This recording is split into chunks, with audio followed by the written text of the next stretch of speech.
नमस्कार। तमाम बड़ी और अहम खबरों के साथ हाजिर हूं मैं अमृता चौरसिया। शुरुआत करेंगे हेडलाइंस से। राज्यसभा में इस हफ्ते का सूचीबद्ध कामकाज पूरा करने के लिए तय समय से 2 घंटे ज्यादा देर तक कल चली सदन की कार्यवाही। राष्ट्रपति के अभिभाषण से जुड़े धन्यवाद प्रस्ताव पर सत्ता पक्ष और विपक्ष में जोरदार बहस। लोकसभा में आज शुरू होगी चर्चा।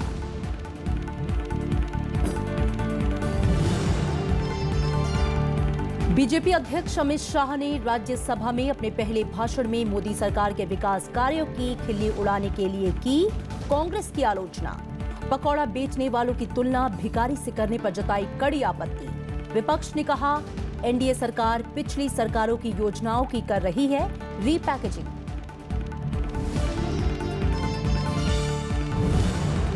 प्रधानमंत्री नरेंद्र मोदी शुक्रवार को फिलिस्तीन, यूएई और ओमान के 4 दिन के दौरे पर होंगे रवाना। किसी भी भारतीय प्रधानमंत्री का पहला फिलिस्तीन दौरा। फिलिस्तीन के राजदूत ने कहा, भारत को निभानी चाहिए इजराइल फिलिस्तीन विवाद सुलझाने में अहम भूमिका।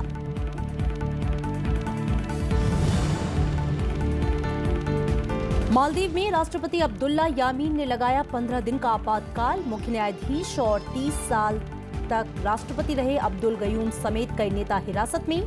राजनीतिक बंदियों की रिहाई के अदालती आदेश का पालन नहीं करने के बाद गहराया संकट। विदेश मंत्रालय की भारतीय नागरिकों को मालदीव यात्रा से बचने की सलाह।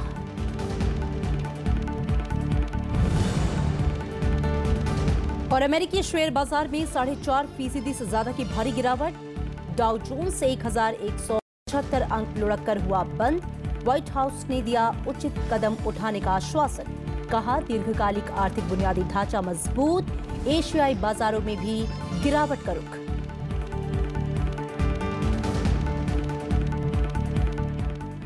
और आइए खबरों की शुरुआत करते हैं विस्तार से। राज्यसभा में आज राष्ट्रपति के अभिभाषण से जुड़े धन्यवाद प्रस्ताव पर चर्चा जारी रहेगी। इससे पहले कल राज्यसभा में अपने पहले भाषण में बीजेपी अध्यक्ष और सांसद अमित शाह ने नरेंद्र मोदी सरकार की उपलब्धियों का जिक्र किया। उन्होंने कहा कि गरीबों और किसानों की भलाई के लिए 50 से ज्यादा ऐतिहासिक फैसले किए गए। बेरोजगारी को उन्होंने समस्या माना, लेकिन इसके लिए कांग्रेस को जिम्मेदार माना। उन्होंने कहा कि आंतरिक और बाहरी सुरक्षा के मामले में देश अब पहले से बेहतर स्थिति में है।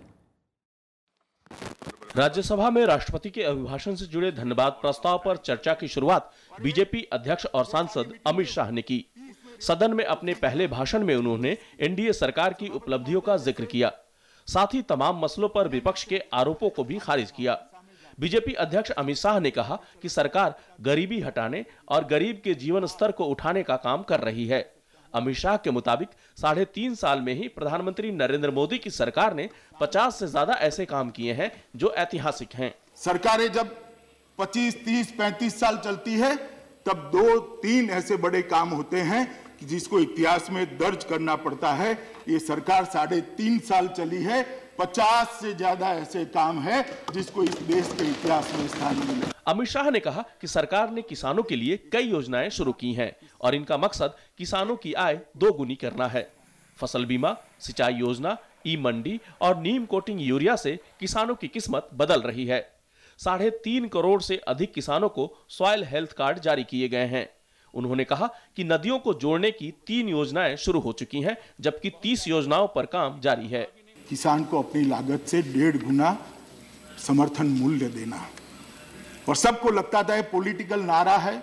एक पार्टी होती थी तो इसके खिलाफ दूसरी पार्टी उपयोग करती थी, दूसरी पार्टी आती थी तो पहली पार्टी उपयोग करती थी। अब हमने व्यवस्था करी, इसका उपयोग कोई नहीं कर पाएगा, क्योंकि प्रधानमंत्री नरेंद्र मोदी जी ने हर फसल के लिए, रबी हो या खरीफ हो, उसकी लागत से 1.5 गुना समर्थन मूल्य देने का निर्णय लिया है।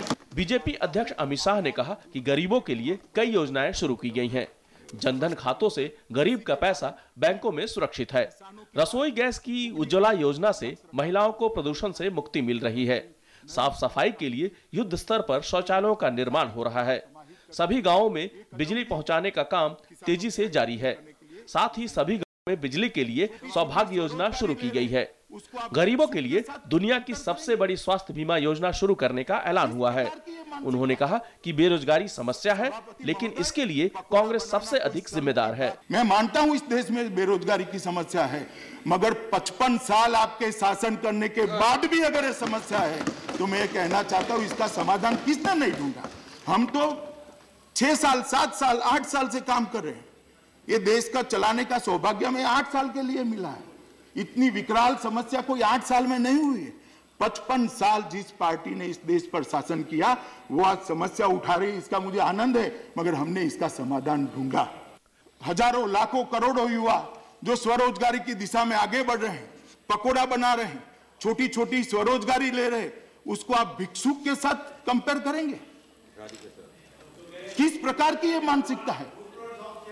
सभापति महोदय, पकोड़ा बनाना कोई शर्म की बात नहीं है, इसको भिक्षुक के साथ कंपेयर करना शर्म की बात है। अमित शाह ने अपने भाषण में देश की सुरक्षा उपलब्धियों का भी जिक्र किया। उन्होंने कहा कि उरी में जवानों के हमले के 10 दिन के भीतर सर्जिकल स्ट्राइक कर आतंकियों को मुंहतोड़ जवाब दिया गया। अमित शाह ने कहा कि आज कश्मीर 35 साल में सबसे ज्यादा सुरक्षित है, क्योंकि आतंकियों को फंडिंग करने वाले तिहाड़ की हवा खा रहे हैं। पंचानन मिश्रा, राज्यसभा टीवी। अमित शाह ने जीएसटी को लेकर हो रहे विरोध को खारिज किया है। उन्होंने कहा कि जीएसटी बड़ा कर सुधार है और शुरुआत में जो मुश्किलें पेश आ रही थीं उसे दूर कर दिया गया है। उन्होंने ओबीसी और 3 तलाक बिल पर भी कांग्रेस को घेरा और एक साथ चुनाव पर सभी दलों से सहयोग की अपील की। अमित शाह ने कहा कि नरेंद्र मोदी सरकार न्यू इंडिया के सपने को साकार बनाने में लगी है। श्री अमित अनिल चंद्र शाह टू इनिशिएट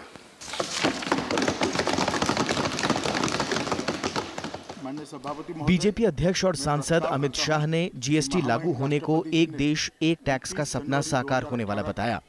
उन्होंने कांग्रेस के इस आरोप को खारिज किया कि बीजेपी ने जीएसटी का विरोध किया था। अमित शाह ने कहा कि बीजेपी इसे लागू करने के तरीकों का विरोध करती थी। अमित शाह ने कहा कि कांग्रेस की सरकार इसलिए जीएसटी पारित नहीं करा पाई क्योंकि उसने राजस्व नुकसान की भरपाई की राज्यों की मांग नहीं मानी। उन्होंने कहा कि जीएसटी परिषद की बैठक में सभी फैसले आम सहमति से होते हैं, जिसमें कांग्रेस शासित राज्यों के मंत्री भी शामिल होते हैं। गब्बर सिंह टैक्स जाता कहाँ है? ये जीएसटी जाता कहाँ है सभापति महोदय? 1 रैंक 1 पेंशन देने के लिए वो जवान के बैंक अकाउंट में जाता है, शहीद की विधवा के बैंक अकाउंट में जाता है सभापति महोदय, गरीब महिला को उज्ज्वला योजना देने के लिए जाता है, गरीब को घर देने के लिए सभापति महोदय, सौभाग्य योजना के तहत उसको बिजली देने में जाता है।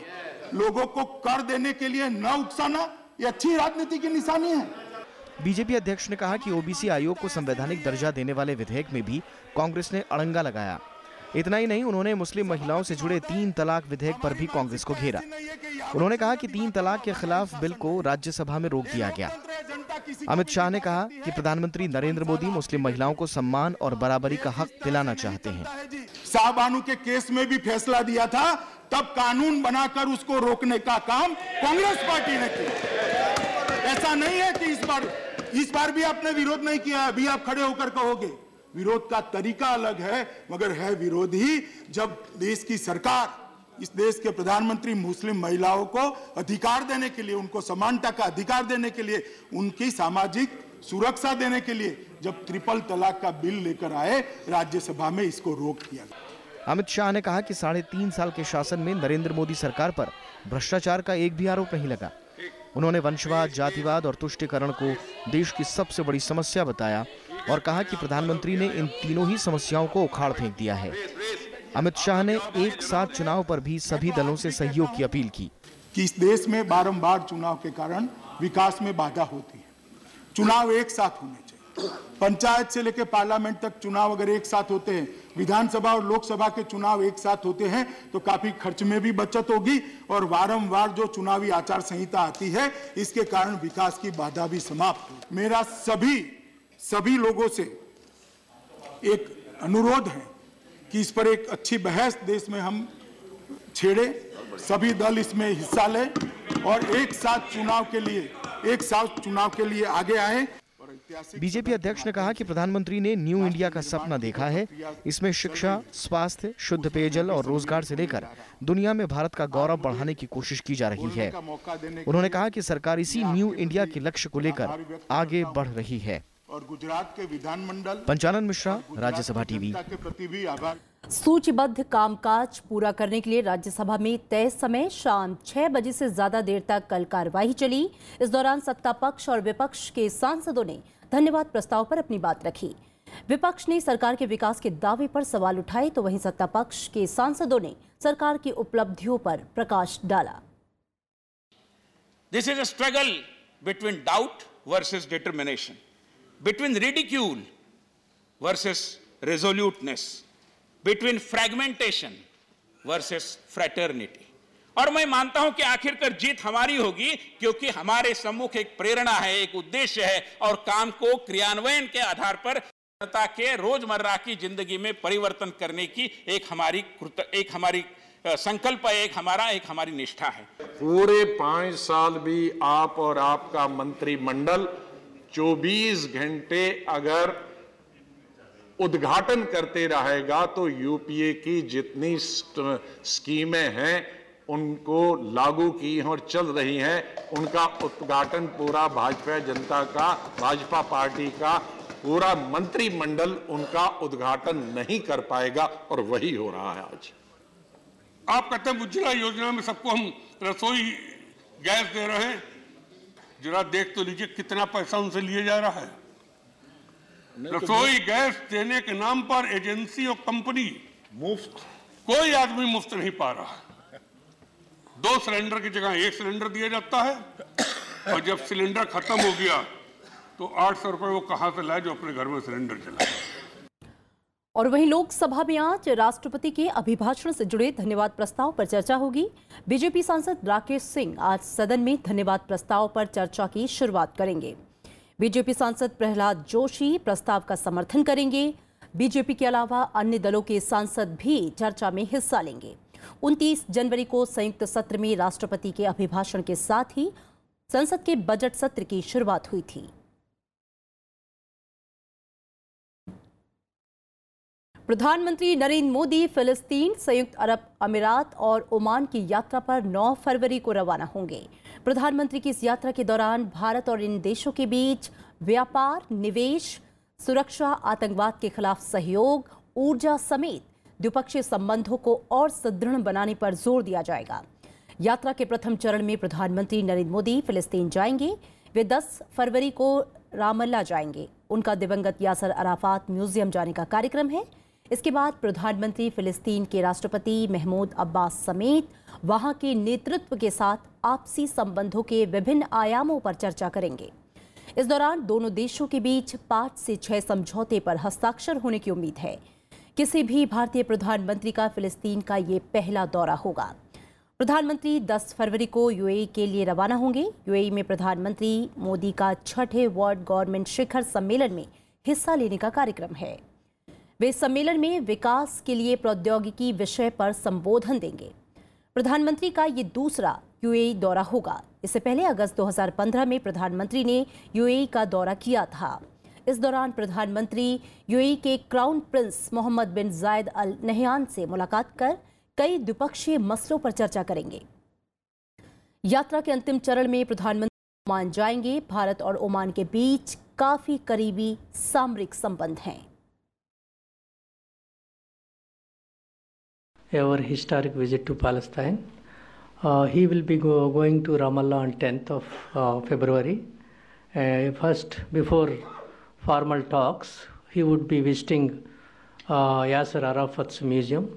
He will be paying tribute and wreath-laying ceremony there in the honor of a departed leader. Then he will hold official talks with Palestinian leadership. And then they will be hosting a banquet lunch. प्रधानमंत्री नरेंद्र मोदी 10 फरवरी को फिलिस्तीन की यात्रा में जाएंगे। ये किसी भी भारतीय प्रधानमंत्री की पहली फिलिस्तीन यात्रा है। प्रधानमंत्री की यात्रा को लेकर फिलिस्तीन में बेसब्री से इंतजार किया जा रहा है।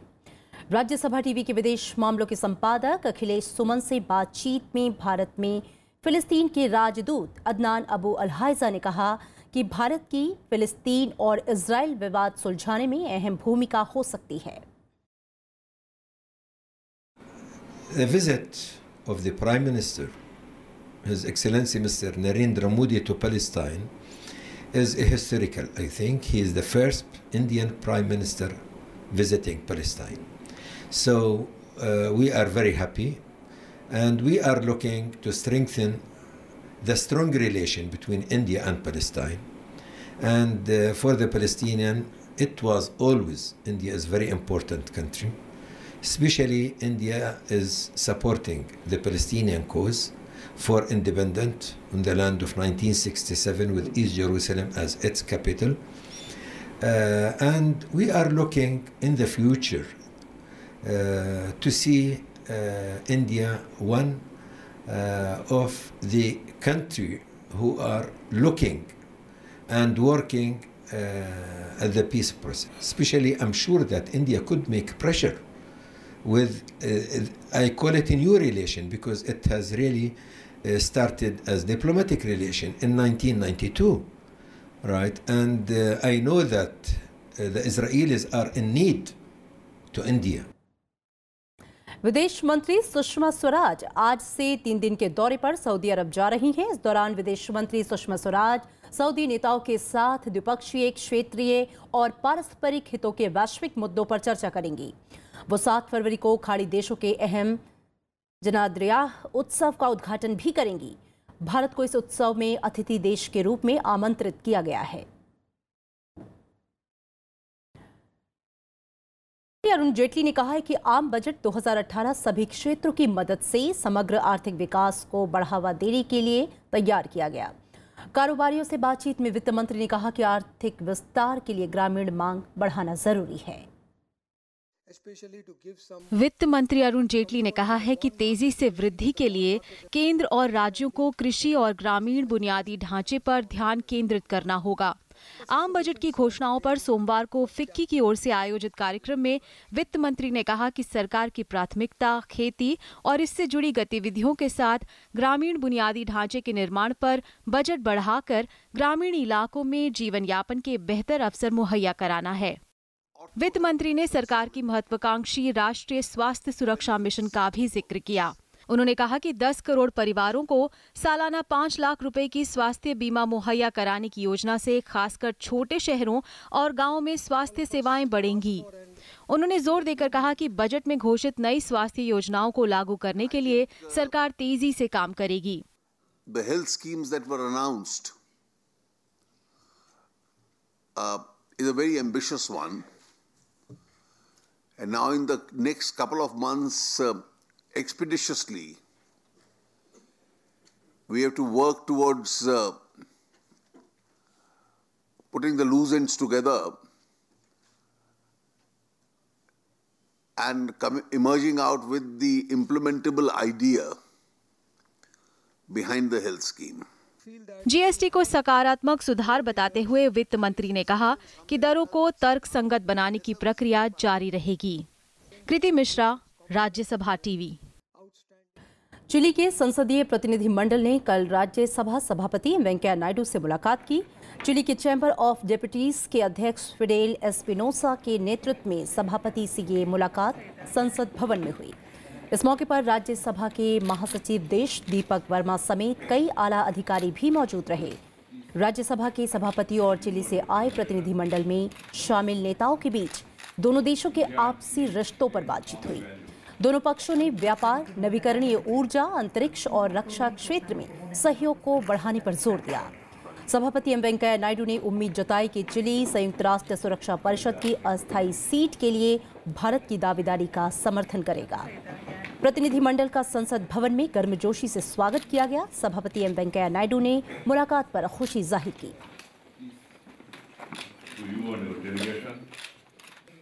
चुनाव आयुक्त अशोक लवासा ने सोमवार को दिल्ली में उपराष्ट्रपति एम वेंकैया नायडू से मुलाकात की। चुनाव आयुक्त बनाए जाने के बाद अशोक लवासा ने पहली बार उपराष्ट्रपति से मुलाकात की।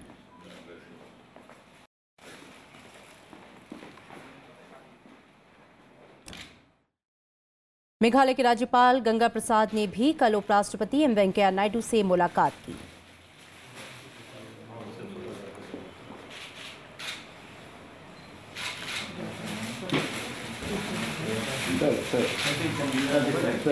धन्यवाद।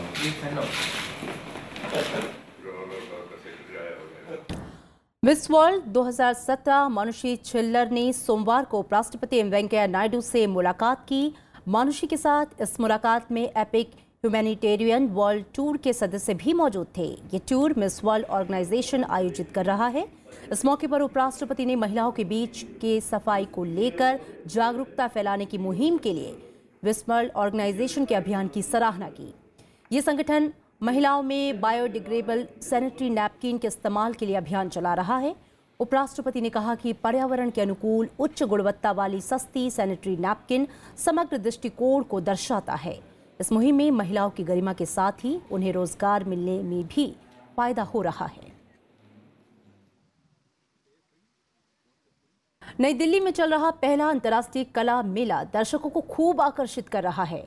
इंदिरा गांधी राष्ट्रीय कला केंद्र के विशाल प्रांगण में अगले 2 हफ्ते तक ये मेला चलेगा। मेले का आयोजन ललित कला एकेडमी ने किया है। एक रिपोर्ट।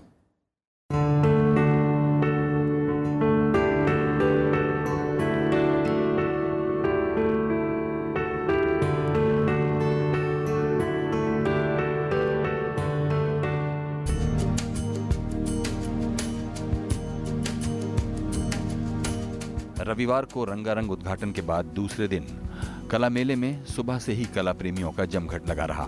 देश भर से आए कलाकारों और विदेशी प्रतिभागियों का मनोबल बढ़ाने पहुंचे नोबेल पीस प्राइज विजेता कैलाश सत्यार्थी। क्योंकि हमारी संस्कृति, हमारी सभ्यता, हमारा अध्यात्म, हमारा दर्शन सब कला के माध्यम से अभिव्यक्त होता है।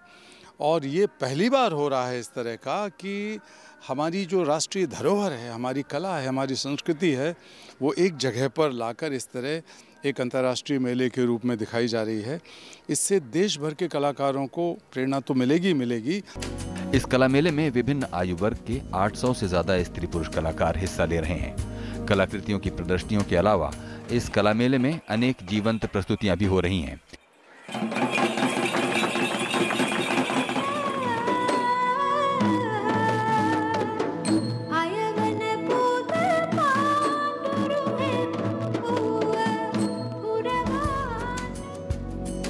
सोमवार का दिन कलाकारों और दर्शकों के लिए पॉटरी का प्रदर्शन बहुत आकर्षक रहा।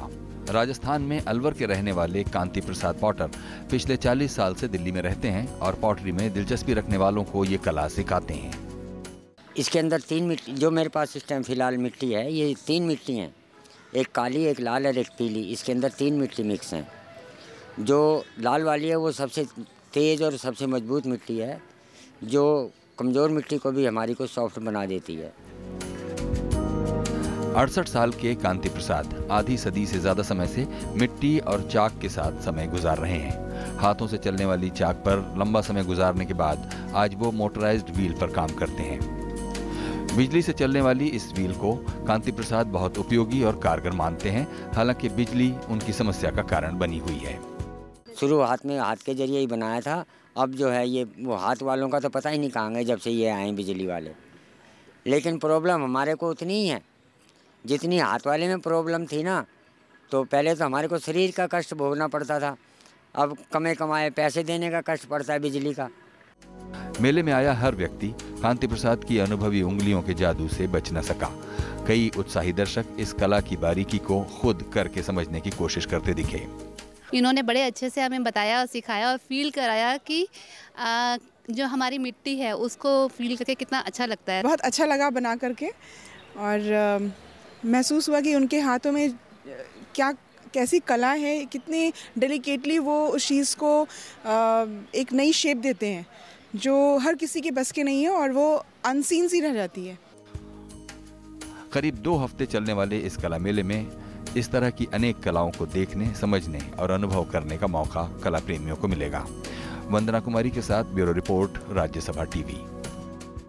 मालदीव में एक बार फिर राजनीतिक संकट गहरा गया है। मालदीव में बढ़ते राजनीतिक गतिरोध के बीच राष्ट्रपति अब्दुल्ला यमीन अब्दुल गयूम ने 15 दिनों के आपातकाल का ऐलान कर दिया है।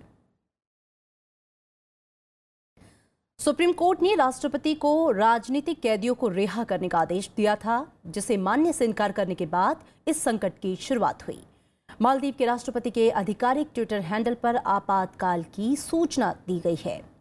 मालदीव के सुप्रीम कोर्ट के मुख्य न्यायाधीश समेत कई जजों को पुलिस ने हिरासत में ले लिया है। इसके अलावा आपातकाल घोषित किए जाने के बाद पूर्व राष्ट्रपति अब्दुल गयूम समेत कई नेताओं को भी हिरासत में लिया गया है।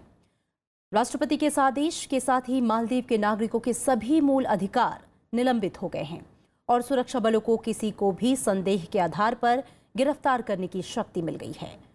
आपातकाल के ऐलान के बाद विरोधी दलों के समर्थकों और पुलिस के बीच झड़प है। भारत ने मालदीव के हालात पर गहरी चिंता जताई है। भारतीय विदेश मंत्रालय ने भारतीय नागरिकों को मालदीव जाने से बचने की सलाह दी है। विदेश मंत्रालय ने मालदीव में भारतीय प्रवासियों को भी सुरक्षा के बारे में चौकस रहने और सार्वजनिक स्थानों पर जाने और जमा होने से बचने को कहा है। उधर अमेरिका ने भी कहा कि सरकार को कानून का सम्मान करना चाहिए। और अमेरिकी शेयर बाजार में गिरावट का असर भारतीय शेयर बाजार में भी देखने को मिल रहा है। सेंसेक्स करीब 1000 अंक की गिरावट के साथ खुला। निफ्टी में भी गिरावट देखने को मिल रही है। अमेरिकी शेयर बाजार डाउ जोन्स में सोमवार को पिछले 6 साल की सबसे बड़ी गिरावट देखने को मिली। अमेरिकी शेयर बाजार डाउ जोन्स 1175 अंकों की गिरावट के साथ बंद हुआ। डाउ जोन्स 4.6% की गिरावट के साथ सोमवार को 24,345.75 अंकों पर बंद हुआ। अमेरिकी शेयर बाजारों की इस गिरावट का असर एशियाई बाजारों पर भी साफ देखा गया। जापान के निकेई सूचकांक में भी शुरुआती कारोबार में ही 4% से ज्यादा की गिरावट दर्ज की गई।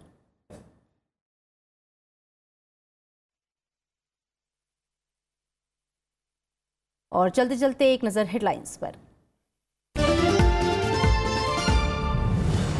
राज्यसभा में इस हफ्ते का सूचीबद्ध कामकाज पूरा करने के लिए तय समय से 2 घंटे ज्यादा देर तक कल चली सदन की कार्यवाही। राष्ट्रपति के अभिभाषण से जुड़े धन्यवाद प्रस्ताव पर सत्ता पक्ष और विपक्ष में जोरदार बहस। लोकसभा में आज शुरू होगी चर्चा।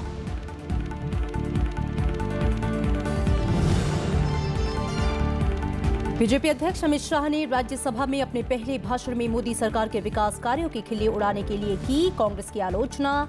पकौड़ा बेचने वालों की तुलना भिखारी से करने पर जताई कड़ी आपत्ति।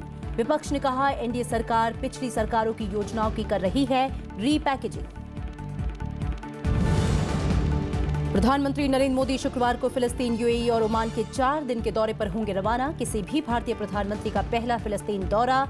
फिलिस्तीन के राजदूत ने कहा भारत को निभानी चाहिए इजरायल फिलिस्तीन विवाद सुलझाने में अहम भूमिका। मालदीव में राष्ट्रपति अब्दुल्ला यामीन ने लगाया 15 दिन का आपातकाल। मुख्य न्यायाधीश और 30 साल तक राष्ट्रपति रहे अब्दुल गयूम समेत कई नेता हिरासत में। राजनीतिक बंदियों की रिहाई के अदालती आदेश का पालन नहीं करने के बाद गहराया संकट। विदेश मंत्रालय की भारतीय नागरिकों को मालदीव यात्रा से बचने की सलाह। और भारतीय शेयर बाजार में गिरावट का दौर जारी। 1000 से ज्यादा अंकों की गिरावट के साथ खुला सेंसेक्स। अमेरिकी शेयर बाजार में भारी गिरावट का असर। डाउ जोन्स 1175 अंक लुढ़ककर हुआ बंद। जापान समेत एशियाई बाजारों में भी गिरावट।